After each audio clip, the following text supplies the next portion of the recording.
पर दृष्टि पड़ गई।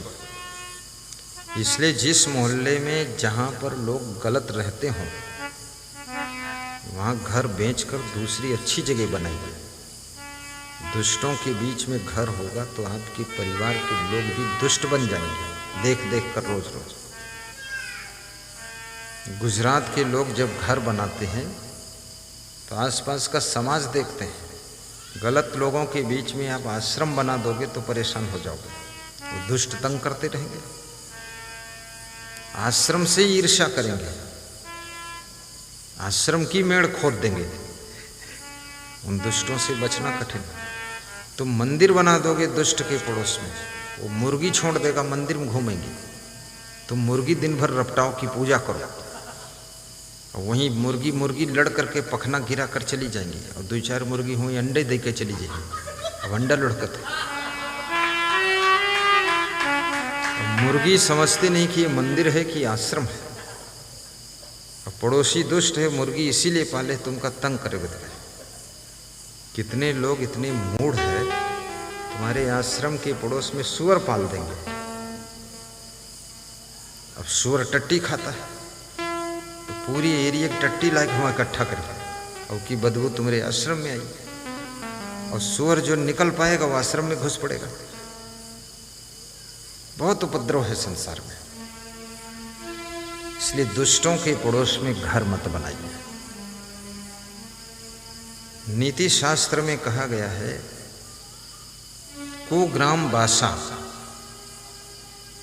जो लोग दुष्टों के गांव में निवास करते हैं, जिनके घर के आसपास में सब दुष्ट रहता है, बुरे लोग रहते हैं, खुराफाती लोग हैं, शराबी कबाबी है, संस्कार विहीन है, तो ऐसे लोगों के बीच में जिसका घर है और उस घर में रहने वाले लोग बिनाग्नि न खड प्रदहंत कायम, वो बिना अग्नि के, कायम माने हमेशा, परमानेंट, प्रदहंत माने जलते रहते हैं, जलते रहते हैं हमेशा बिना आग के, क्योंकि दुष्टों के बीच में फंस गए। जैसे विभीषण लंका में फंसे थे, बहुत रोते धोते थे, लात घूसा भी खाते थे, लेकिन उनका भाई ही राक्षस था, समझाए से समझता नहीं। कितने लोग अपने भाई से बहुत दुखी, तो भाई इतना धूर्त है, तर्क बहुत करता है, बात बहुत लड़ाता है, खुराफात बहुत करता है, फालतू बात करता है। बात करता तो ऐसा लगता है ब्रह्मज्ञान इसी को है, और जो खुराफात करता तो लगता है मूर्ख यही नंबर 1 का। एक सज्जन मुझे मिले तो कह रहे थे संसार में कुछ नहीं है साहिब जी, कुछ नहीं। तब मैंने कहा कुछ नहीं, मुर्गी तो वही है। मुर्गी खाते थे, शराब पीते थे, कम से कम 2-4 करोड़ की मुर्गी, शराब, बकरा खा गए रोज। अफसर थे जिला भूमि विकास अधिकारी जिले के, एक शौचालय नहीं बना पाए। मेरी पधरोनी उनके पड़ोस थी, तो बाल्टी में पानी भरकर शौचालय में डाल रहे थे, कुछ बड़बड़ बोल रहे थे, till till till till.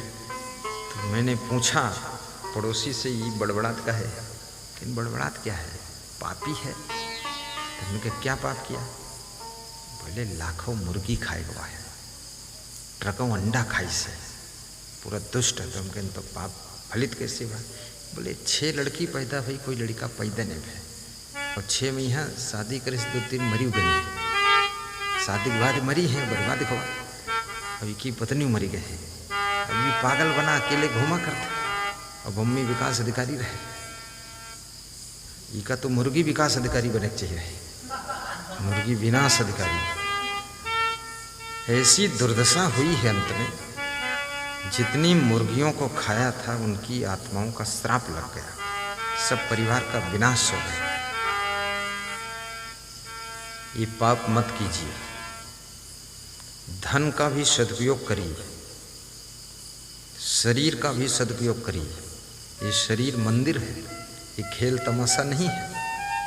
अंट shunt खाओगे, गलत फलत चीज़ें पियोगे और ज़्यादा कुकर्म करोगे ऐसा रोग लगेगा किसी से कह भी न पाओगे शर्म के कारण, और पूरा सड़ जाएंगी आते और सड़ जाएंगे सब, तुम्हारी टांग घाल सड़ेगी, बहुत दुर्दशा हो जाएगी। ये शरीर मंदिर है, ये शरीर साधारण नहीं है, इसको संभाल कर रखो। ऐसा वैसा खान पान भी मत करो, गुस्सा भी मत करो। गुस्सा क्रोध एकदम उबाल आने से बीपी हाई, उससे शुगर भी हो जाएगी, उससे घर की शांति नष्ट हो जाएगी, आपके बच्चे सब डिस्टर्ब हो जाएंगे, वाइफ भी इतना बड़ा तूफान नहीं संभाल पाएगी, पूरा तहस नहस हो जाएगा। शांति से रहो, जल्दी जल्दी अपना डिसीजन मत बदलो, जिस काम को करो ढंग से करो। शुरू में थोड़ा सा प्रॉफिट नहीं होगा, लेकिन फिर जुटे रहो तो उससे आगे बढ़ जाओ। जब हमारे एक संत जी ने पंडाल बनाया, शुरू में पहला प्रोग्राम हुआ, तजुर्बा था नहीं, पहली बार जैसे कोई कर दिया, तो उस प्रोग्राम में ही वो फेल हो गया। कैसे फेल हुआ? और श्रोता बोले ये पतला है, धूप लगती है, और इसमें जो है गर्मी बहुत लगती है, और पॉलिस्टर का पंडाल। अब वो संत जी बड़े असमंजस में पड़ गए कि बड़ी मुश्किल से उधार लेके तो इका बनाए ना, अब यू फेल खाई गया। तो हमने कहा तुम घबराना मत, इसके ऊपर मार्किन का कपड़ा सी दो तो मोट हो जाएगी। तो कहीं मार्किन कहा, तो हम कहें एक भक्त जी ने भेजा था मार्किन की, वह सिल दो, तो उसको सिलवा दिया, मोट हो गया। तो 10-5 दिन असमंजस रहा, फिर धीरे धीरे चालू हुआ। अब ये भगत भी विलक्षण है, पैसा नहीं देता था। आप कोई काम करो बड़े असमंजस है, पैसा कम दे, कोई आधा दे, कोई कहे उधार करो, फिर असमंजस। तो हमने कहा तुम चले दो, का उधार चले दो, कम पैसा दे तो हूँ चले दो, और हमारी दक्षिणा तुम ले लो, हम लगा दो, हम डर दे जो कुछ लागे। चला चला चला चला धीरे धीरे 2 साल में सफलता मिली। 2 साल के बाद बजा ज्ञान का डंका, मिटी शंका, और लंका पे चढ़ जाओ पीरो, सफलता मिल गई।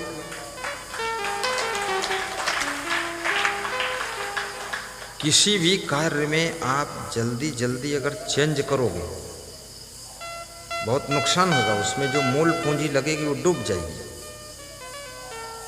इसलिए आप जिस कार्य को करो सोच समझ कर निर्णय लो, शांति से, और फिर उसमें जुटे रहो। कुछ दिन लगेगा, कम है, फिर उसी में आपका रास्ता खुल जाएगा।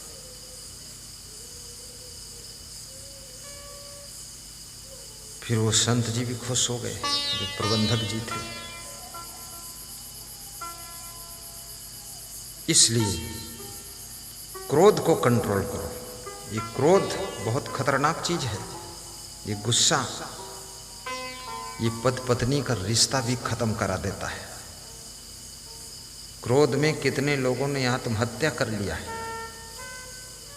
एक सज्जन को मैंने देखा, वो क्रोध में अपनी खोपड़ी पीट रहे अपने हाथों से, ऐसे ऐसे, यहीं पर आश्रम में देखा मैं। हमने कहा क्या हुआ? इन गुस्सा आ गई, अपन खोपड़ी पीटत, इन दूसरे को पीटी तो ढेर पीट दी हमें, अपने मारे लिए 2-4 हाथ। इतना ज़्यादा तनतना गया, इतना ज़्यादा जरूरत नहीं है अपने को। कोई नहीं भी सुधर रहा है तो उसका कर्म फल खुद ही उसको मिल जाएगा, उसके पीछे ज़्यादा हैरान होने की ज़रूरत नहीं। चाहे आपका लड़का हो, चाहे पत्नी हो, चाहे बहू हो, और चाहे बाप का बाप हो, कर्म फल किसी को छोड़ता नहीं है। आप छोड़ दोगे, उसका कर्म नहीं छोड़ेगा उसको। आप माफ कर दोगे, लेकिन उसका कर्म माफ नहीं करेगा। इसलिए याद रखना, आप गलती जिसके साथ करते हैं वो माफ़ कर सकता है, लेकिन जो गलत कर्म किया है तुमने वो कर्म नहीं माफ़ करेगा, फल देगा आपको।